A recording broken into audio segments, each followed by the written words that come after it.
Aujourd'hui dans le Bitcoin, pendant que les gens vendent leur Bitcoin pour FOMO des coins avec le seul critère, il faut qu'il y ait AI dans le descriptif, Artificial Intelligence, et qui d'ici quelques semaines se feront tellement sélectionner pour qu'au final, ils vont vraiment vivre de l'AI.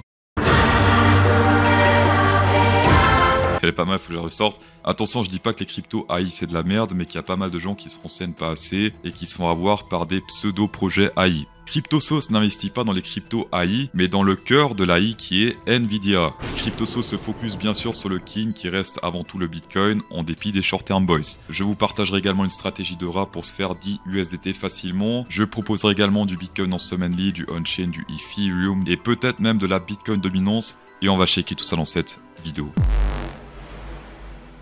On va commencer par le Bitcoin en semainly. Pour l'instant, on n'a pas trop de signes de faiblesse. Au contraire, on pète de plus en plus de résistance ici à la hausse. Les résistances, comme ici on peut le voir, deviennent des supports. Comme ici également, ça devient des supports. Et là, on a pété une nouvelle résistance. C'était ici le 19 février. Et maintenant, la prochaine target ici de ces ranges serait ici autour des 59 538 $. Si on fait ça cette semaine. Semaine prochaine, ça descend un peu, etc., etc. Donc ça, c'est plutôt bon, c'est plutôt bullish. Mais attention, historiquement sur le RSI. Le RSI en surachat, personnellement, je m'en fous un peu. D'accord, je traite pas le surachat et la survente. Par contre, je traite souvent les surachats et surventes avec des divergences. Comme par exemple ici, on était sur une divergence bearish très élevée. Est-ce qu'il fallait vendre ici? Oui. D'accord. Est-ce qu'il fallait vendre ici? Divergence très élevée. On n'était pas sur un ATH. Légère divergence ici et ensuite dump. Ce bull market ici était un peu différent. Il y avait des divergences sauf que ça faisait pas des bear market. Mais ça faisait quand même des dumps assez impressionnants comme par exemple ici, on était sur un 37%. Ici, c'était un 40%, etc., etc. Donc, c'est pas des dumps anodins. Et je rappelle qu'un 40% sur le prix actuel, ça peut faire plutôt mal. Pour comparer un peu, 40%, aujourd'hui, ça serait un 31 500 $ plus ou moins. Mais ça serait de la contre-tendance pour ceux qui shortent ça. Pour ceux qui sont vraiment bearish et qui pensent que c'est le top, plutôt faire des puts que des shorts. Les shorts, on se fait sélectionner par la liquidité, par la volatilité. Alors que les puts, si on a raison sur le ton, on se fait de l'argent. Peu importe les tiges sur le graphe et la liquidité nord-sud, sélection naturelle, etc. On va passer à la distribution des 50 $ sur BingX. Bravo la team moins qui a gagné. C'est pas souvent qu'ils gagnent, mais ils ont gagné pour une fois, donc bravo à vous. Le gagnant, le winner, se print à l'écran. Bravo à toi. Et la question que tout le monde se pose, est-ce que jeudi 9h, le prix du Bitcoin Price sera au-dessus des 51 000 $ ou sous ce prix? Mettez simplement plus ou moins la fin de votre commentaire pour gagner potentiellement, comme le gagnant du jour, 50 $ sur BingX, tapez dans Hit Inside. On va faire un peu de on-chain, le Bitcoin Daily Exchange Flow Analysis. Alors on voit les achats et les ventes sur les exchanges. Et on voit que pour l'instant, ça fait très longtemps depuis mars 2023, donc un an, qu'on est clairement sur beaucoup plus d'achats que de ventes. On avait même un Burj Khalifa ici de vente et ça n'avait pas fait grand chose, ça stabilisait un peu le marché mais sans plus. Ensuite, hop, l'achat a recommencé, ça achète, ça monte. Quand ça avance, ça descend un petit peu mais sans plus. Et quand ça achète, ça monte beaucoup. Et on peut voir qu'ici, bizarrement, aussi étrange que cela paraisse, on a ici pas mal d'achats. On était sur une sorte de range après un pump, on a pumpé pas mal. Et ce qu'on a aujourd'hui, ici au niveau achat, ressemble pas mal à ce qu'on avait là, Donc clairement pour l'instant le flow sur les exchanges c'est de l'achat. En dépit de ce gros pump qu'on a fait là, personne prend des profits, c'est un peu bizarre, mais c'est comme ça, c'est ce que le graphe indique. Ici on est sur le Soper, un indicateur un peu on-chain version EMA, on va dire comme ça, puisque ça détecte la tendance haussière, tendance baissière, et même les supports de tendance haussière et les résistances de tendance baissière, notamment ici c'était ultra intéressant. La ligne rouge c'est la frontière en tendance haussière, tendance baissière. Ici ça a commencé à divaguer un petit peu, hop, on a transformé ça en tendance baissière. Et dès qu'on a transformé ça en support à nouveau, eh bien c'est là qu'il fallait acheter parce qu'après totalement pump. Et pour l'instant, on reste totalement en tendance haussière. La frontière fait office de support, donc ici il faut acheter, etc. Ici il y avait un petit fail puisque là il fallait pas acheter. Mais ensuite sur le suivant, ici fallait acheter parce que là c'était le bottom, là il faut acheter également, etc., etc. Et pour l'instant on n'est pas encore exactement sur la frontière. La pression acheteuse et vendeuse se confirme sur ce graphe puisqu'on voit clairement ici les whales qui achètent pas mal. Ça fait que monter les whales, je rappelle que c'est les marrons, 1 million et plus, jusqu'à 10 millions. Il y a un petit clivage avec les dauphins de 100 000 à 1 million puisque eux ils sont en train de vendre durant tout ce range. Ils se vident les poches, ils prennent des profits, mais les plus gros, les whales, eh bien ils achètent tout derrière.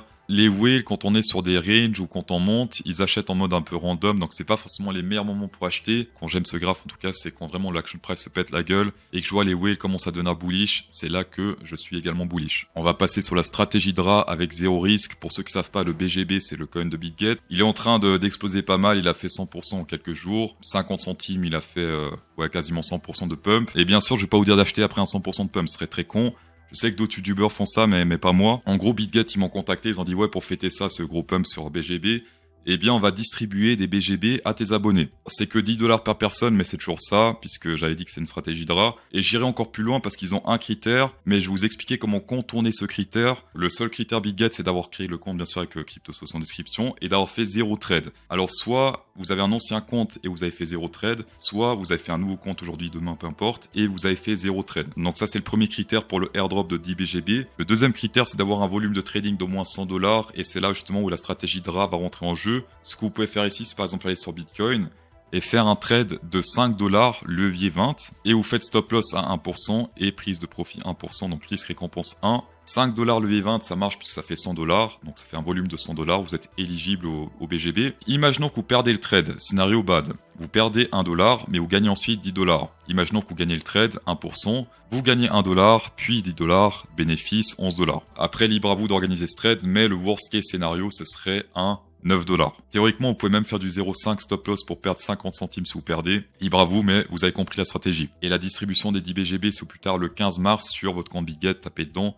Hit Inside. On va passer sur le Ethereum en logarithmique. Pour l'instant, l'ETF fait son effet puisque ça fait que pump depuis maintenant, plus ou moins le 4 février. On a pété ici en logarithmique ce range à la hausse avec pas mal de retests au top, pas mal de retests au bottom. Retest de la résistance pour aller toujours plus haut, donc ça c'est le scénario parfait. Ce que j'aime pas, c'est quand on pète directement comme ça la hausse et qu'on fait pas de retest parce qu'après niveau risque récompense ça pue un peu. Mais ici pour l'instant on peut faire tranquillement si on prend la hauteur ici, on met ça sur le breakout. Petit $3 582, ce qui fait en pourcentage par rapport au breakout ou au retest, un petit 23,24%. Également énorme signe de force sur le Ethereum face au Bitcoin qui a fait des petits fake-out ici à la baisse puisqu'il y avait un gros support ici historique, une fois, deux fois, trois fois, pas mal de fois. On a pété la baisse et là c'était pas très bon. Et ensuite hop on réintègre, on pète à la baisse, hop on réintègre. Donc les whales sont présents pour acheter du Ethereum sous-évalué dans cette zone. Et maintenant ce qu'on a fait, regardez, c'était hier. On a pété un range qui date ici de août 2022, toujours retesté au top, on se fait rejeter à la baisse, etc.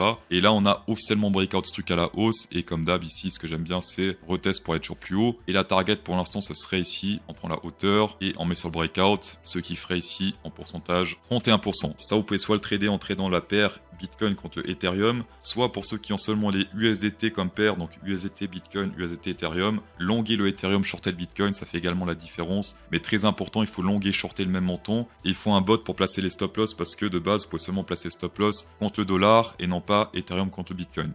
On va passer sur la Bitcoin dominance. Pour info, pour Ethereum, une fois qu'il y aura l'annonce ETF officielle, bien sûr, je vais prendre des TP parce que ça fera comme le Bitcoin, je pense, un petit dump de 10-20% avant de prendre des nouvelles décisions, mais on connaît. Pour l'instant, c'est l'alt season total depuis ici, plus ou moins. Février 2024, c'est en train de se péter la gueule, ce qui signifie que les altcoins sont en train de tout de moon. Est-ce que ça va continuer ou est-ce que c'est fini? Est-ce que c'est déjà la fin? Alors, on est, je pense, actuellement, aujourd'hui même, sur un niveau crucial, puisque on n'avait pas grand-chose ici entre ce niveau-là et le niveau actuel. Mais là, on a testé pile poil le centre du range ici jaune. Et en plus de ça, on est sur un range encore plus grand, le truc rouge ici, avec pas mal de retests dans le passé. Une fois, deux fois, trois fois, plein de fois. Et souvent ici, c'est des rejets à la hausse, avec pas mal de puissance Bitcoin. Ah merde, là, je l'ai mal fait, attendez.